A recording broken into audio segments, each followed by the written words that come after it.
नमस्कार, सत श्री अकाल, आदाब। मेरा नाम मनदीप पुनिया है ਤੇ ਤੁਸੀਂ ਸੁਣ ਰਹੇ ਹੋ ਪੰਜਾਬੀ ਰੇਡੀਓ ਯੂਐਸਏ। ਮੈਂ ਇੱਕ ਵਾਰ ਫਿਰ ਹਾਜ਼ਰ ਹਾਂ ਨਵੇਂ ਬੁਲਟਨ ਦੇ ਨਾਲ ਤੇ ਸ਼ੁਰੂਆਤ ਕਰਦੇ ਹਾਂ ਅੱਜ ਦੀ ਮੁੱਖ ਖਬਰਾਂ ਤੋਂ।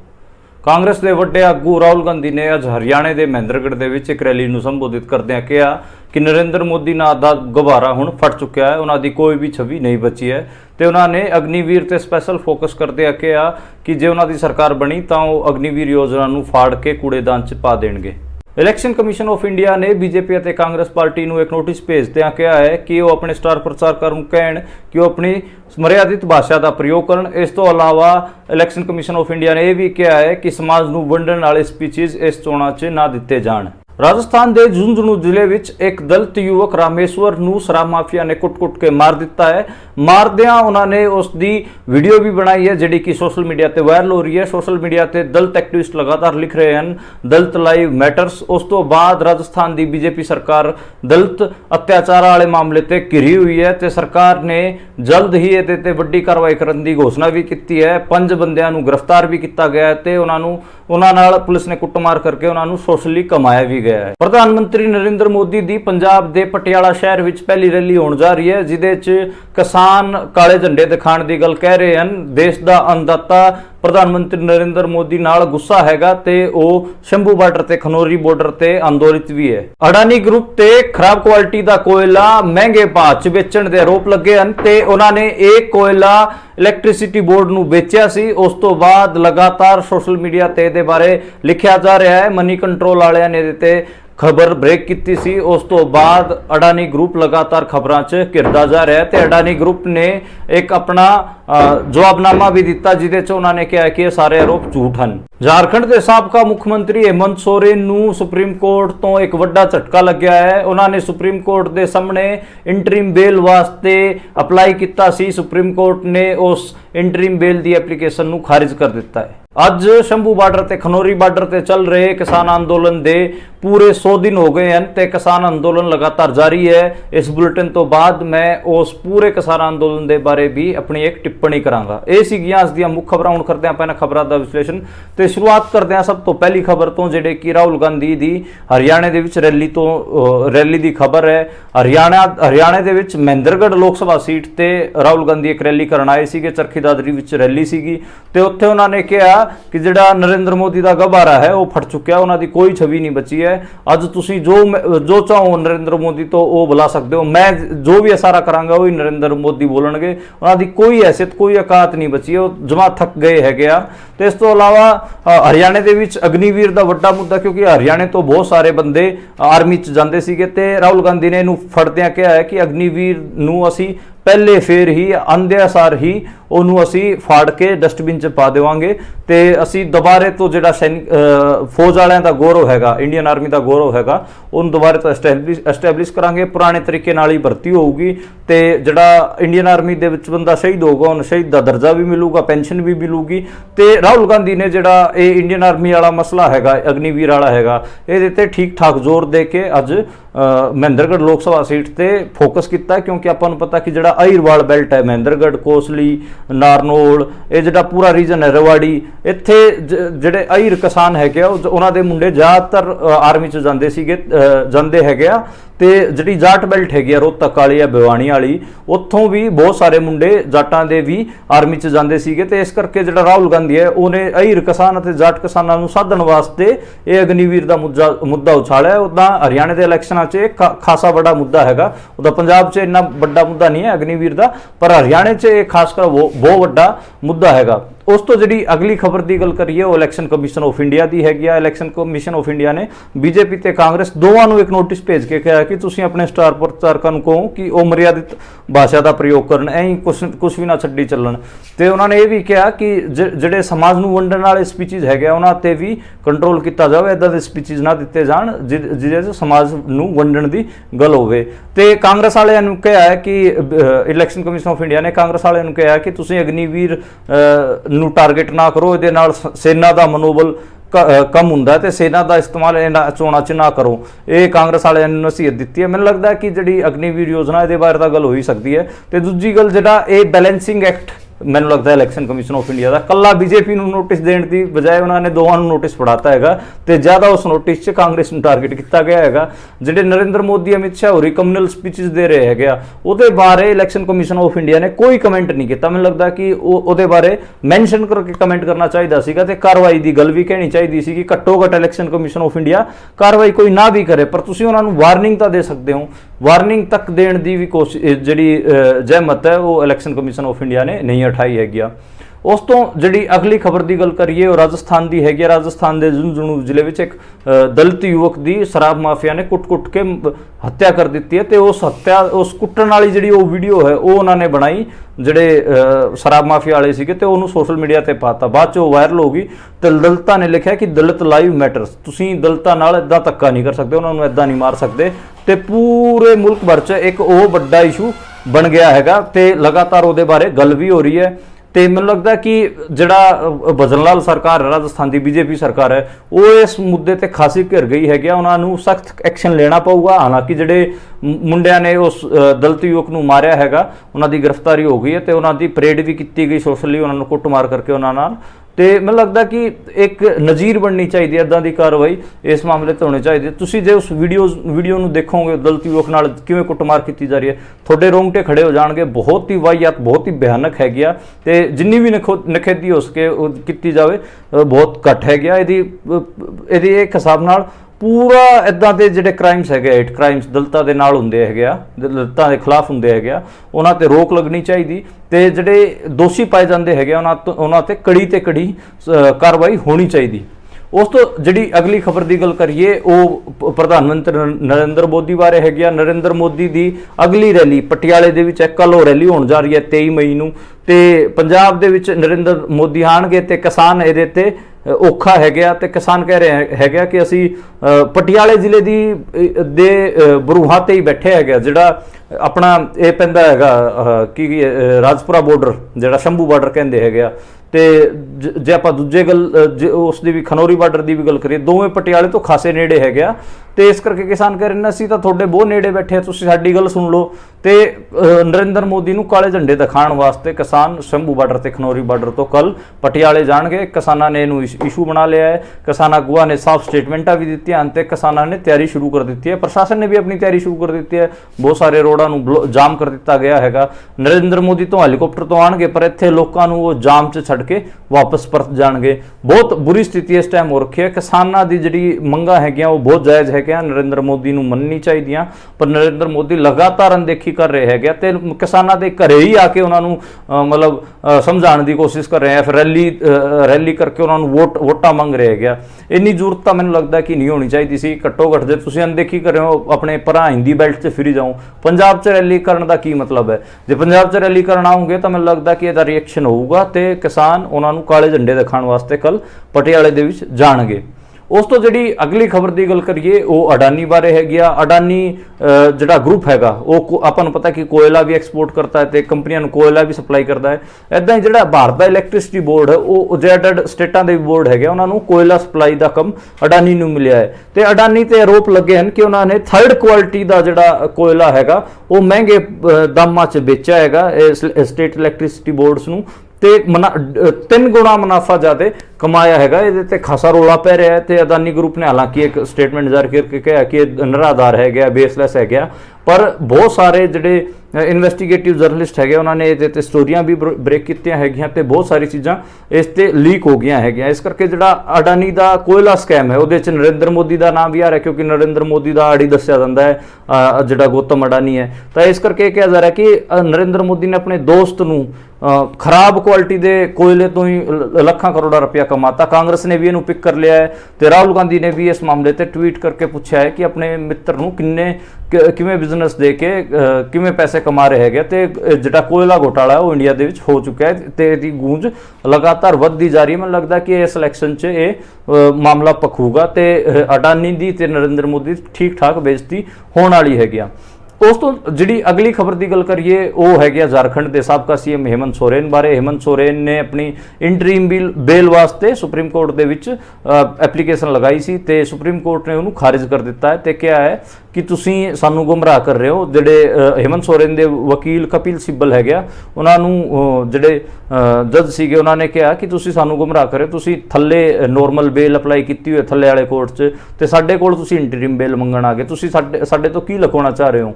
ਤੇ ਉਹਨਾਂ ਨੂੰ ਜਿਹੜਾ ਹੇਮੰਤ ਸੋਰੇਨ ਹੈਗਾ ਉਹਨਾਂ ਨੂੰ ਬੇਲ ਨਹੀਂ ਦਿੱਤੀ ਗਈ ਹੈਗੀ ਆ, ਤੇ हेमंत सोरेन लगातार जुडिशियल कस्टडी 'ਚ ਰਹਿਣਗੇ। हेमंत सोरेन होरी जिस ग्राउंड ਤੇ अरविंद केजरीवाल ਨੂੰ ਬੇਲ ਮਿਲੀ ਹੈ ਉਸੇ ग्राउंड ਤੇ ਉਹ ਬੇਲ ਮੰਗ ਰਹੇ ਸੀਗੇ। ਜਿਹੜੀ ਈਡੀ ਹੈਗੀ ਆ ਉਹਨੇ ਬੇਲ ਨੂੰ ਅਪੋਜਿਟ ਕੀਤਾ,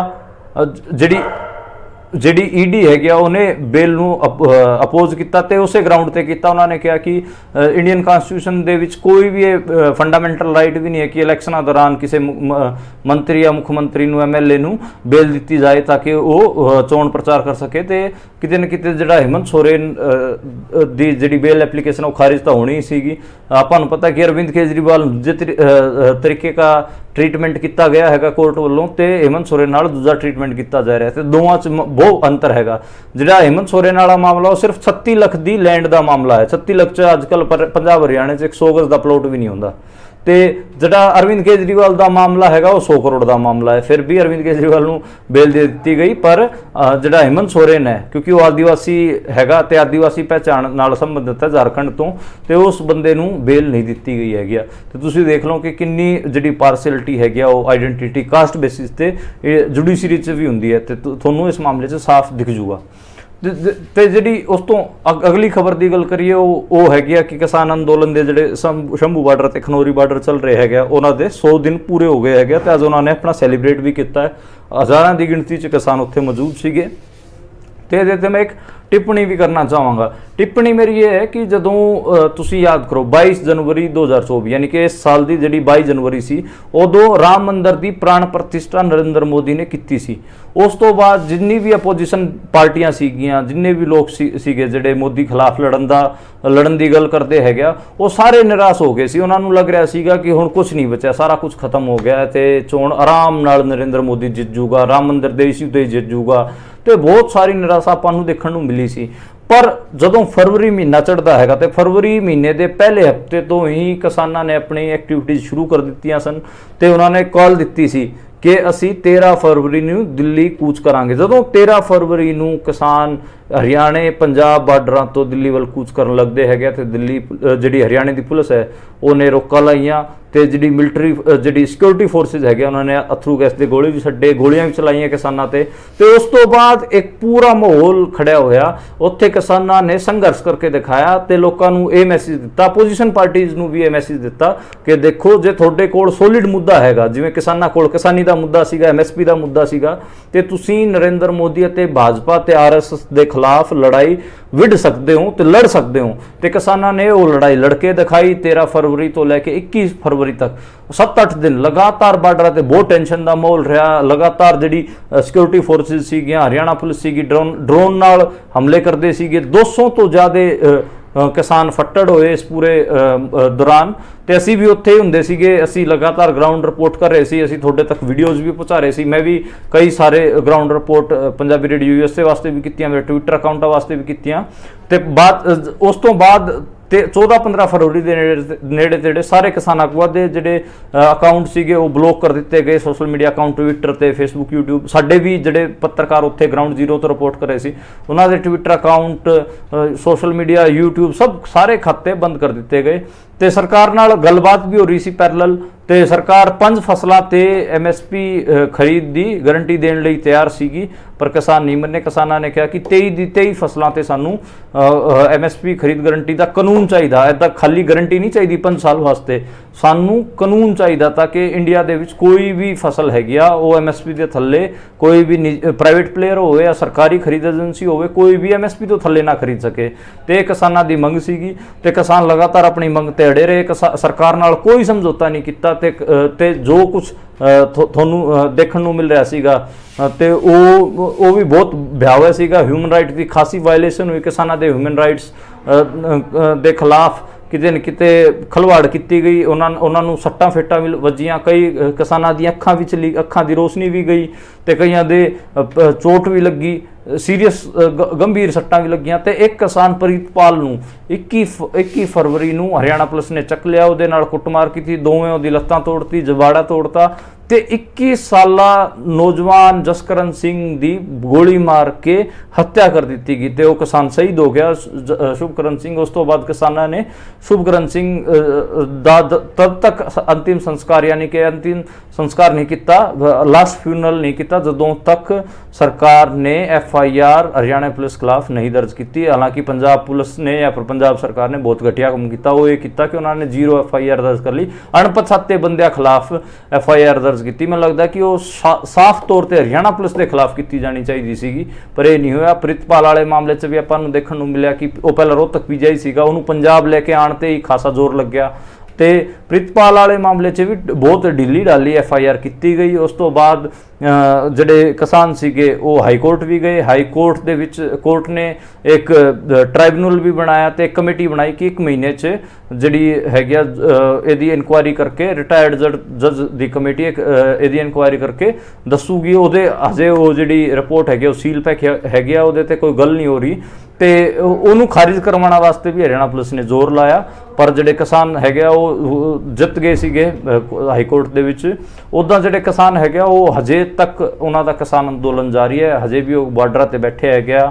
3 ਨੌਜਵਾਨ ਕਿਸਾਨ ਗ੍ਰਿਫਤਾਰ ਕੀਤੇ ਗਏ, ਤਿੰਨੋਂ ਹਰਿਆਣੇ ਤੋਂ ਸੀਗੇ, ਗੁਰਕੀਰਤ ਸਿੰਘ, ਨਵਦੀਪ ਸਿੰਘ ਜਲਵੇੜਾ ਜਿਹੜਾ ਵਾਟਰ ਕੈਨਨ ਵਾਲਾ ਮੁੰਡਾ ਹੈ ਤੇ ਇੱਕ ਕਿਸਾਨ ਹੋਰ ਸੀਗਾ ਤੇ ਤਿੰਨੇ ਕਿਸਾਨ ਜਿਹੜੇ ਹੈਗੇ ਆ ਜੇਲ੍ਹ 'ਚ ਬੈਠੇ ਹੈਗੇ ਆ ਤੇ ਅਨੀਸ਼ ਖਟਕੜ ਤੀਜੇ ਕਿਸਾਨ ਦਾ ਨਾਮ ਸੀਗਾ ਅਨੀਸ਼ ਖਟਕੜ, ਨਵਦੀਪ ਸਿੰਘ ਜਲਵੇੜਾ ਵਾਟਰ ਕੈਨਨ ਵਾਲਾ ਮੁੰਡਾ ਅਤੇ ਗੁਰਕੀਰਤ ਸਿੰਘ, ਇਹ ਤਿੰਨੋਂ ਨੌਜਵਾਨ ਜੇਲ੍ਹ 'ਚ ਬੈਠੇ ਹੈਗੇ ਆ ਤੇ ਅਪ੍ਰੈਲ 'ਚ ਇਹਨਾਂ ਦੀ ਗ੍ਰਿਫਤਾਰੀ ਹੋਈ ਸੀਗੀ ਤੇ ਹਜੇ ਤੱਕ ਉਹਨਾਂ ਦੀ ਰਿਹਾਈ ਨਹੀਂ ਹੋਈ ਹੈ। ਕਿਸਾਨਾਂ ਨੇ ਉਹਨਾਂ ਦੀ ਰਿਹਾਈ ਵਾਸਤੇ ਰੇਲ ਰੋਕੋ ਅੰਦੋਲਨ ਵੀ ਚਲਾਇਆ, ਜਿਹੜਾ ਸ਼ੰਭੂ ਵਾਲੀ ਰੇਲ ਲਾਈਨ ਹੈ ਉਹਨੂੰ ਰੋਕ ਕੇ ਰੱਖਿਆ, ਦਿੱਲੀ ਅੰਮ੍ਰਿਤਸਰ ਰੇਲਵੇ ਲਾਈਨ ਨੂੰ ਰੋਕ ਕੇ ਰੱਖਿਆ ਤੇ ਹੁਣ ਕਿਸਾਨਾਂ ਨੇ ਇਹ ਫੈਸਲਾ ਲਿਆ ਕਿ ਉਹ BJP ਆਗੂਆਂ ਦੇ ਘਰਾਂ ਨੂੰ ਵੀ ਘੇਰਨਗੇ ਤੇ ਉਹਨਾਂ ਦਾ ਘਿਰਾਓ ਵੀ ਕਰਨਗੇ।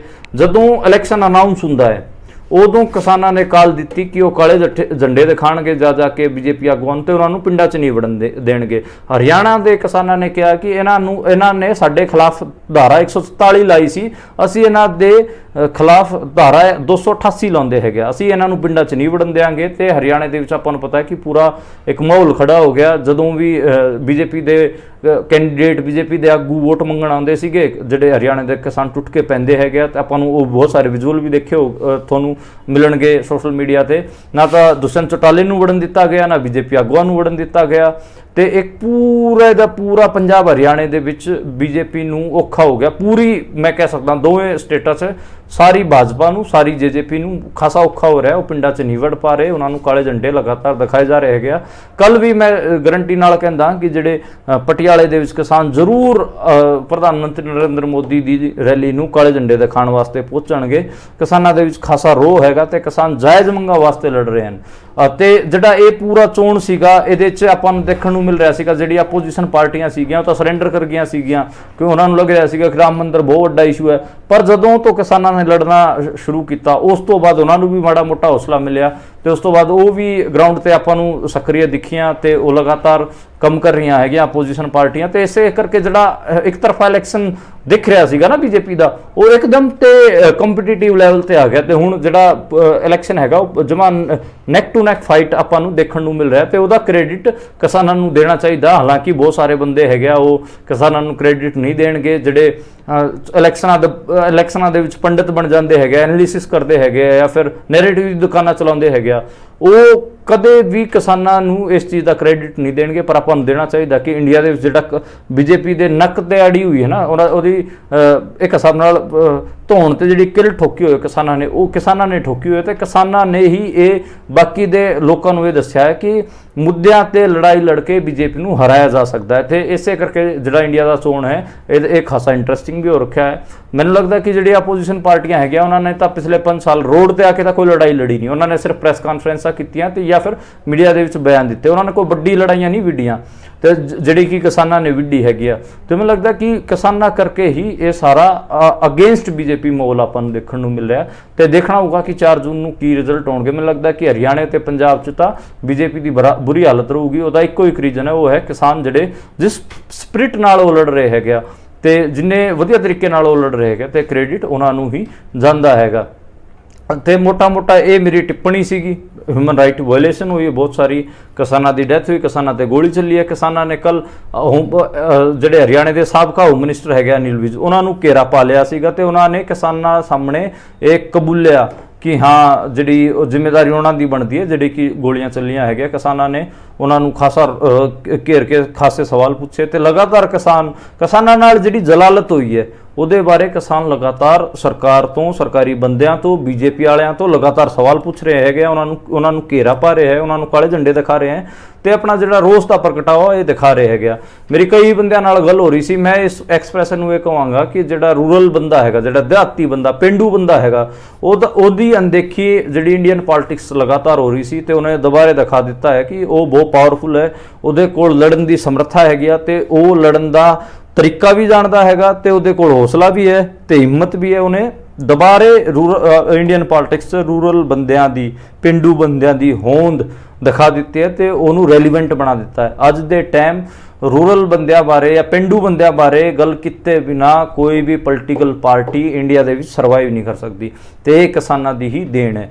ਤੇ ਮੈਨੂੰ ਲੱਗਦਾ ਕਿ ਆਪਾਂ ਸਾਰਿਆਂ ਨੂੰ ਉਹਨਾਂ ਵਾਸਤੇ ਇੱਕ ਨਾਰਾ ਵੀ ਮਾਰਨਾ ਚਾਹੀਦਾ। ਉਹ ਨਾਰਾ ਹੈਗਾ ਕਿਸਾਨ ਮਜ਼ਦੂਰ ਏਕਤਾ ਜ਼ਿੰਦਾਬਾਦ ਤੇ ਦੂਜਾ ਨਾਰਾ ਆਪਾਂ ਨੂੰ ਇਹ ਮਾਰਨਾ ਚਾਹੀਦਾ, ਲੜਦੇ ਲੋਕ ਜ਼ਿੰਦਾਬਾਦ। ਜਿਹੜੇ ਲੋਕ ਲੜਨਗੇ ਉਹੀ ਖੜਨਗੇ, ਉਹੀ ਜ਼ਿੰਦਾ ਰਹਿਣਗੇ ਤੇ ਮੈਨੂੰ ਲੱਗਦਾ ਕਿ ਜ਼ਿੰਦਾ ਰਹਿਣ ਵਾਸਤੇ ਲੜਾਈ ਬਹੁਤ ਜ਼ਰੂਰੀ ਹੈ। ਜੇ ਜੀਣਾ ਹੈ ਤਾਂ ਲੜਨਾ ਪਊ, ਜੇ ਨਾ ਲੜਿਆ ਤਾਂ ਮਰਨਾ ਪਊ। ਇਹ ਦੋ ਲਾਈਨਾਂ ਤੁਸੀਂ ਮਨ 'ਚ ਬਿਠਾ ਲਓ। ਤਾਂ ਇਸ ਕਰਕੇ ਲੜਾਈ ਬਹੁਤ ਜ਼ਰੂਰੀ ਹੈ ਤੇ ਕਿਸਾਨ ਆਪਣੇ ਪੂਰੇ ਤਗੜੇ ਤਰੀਕੇ ਨਾਲ ਨਰਿੰਦਰ ਮੋਦੀ ਸਰਕਾਰ ਨੂੰ, ਬੀਜੇਪੀ RSS ਨੂੰ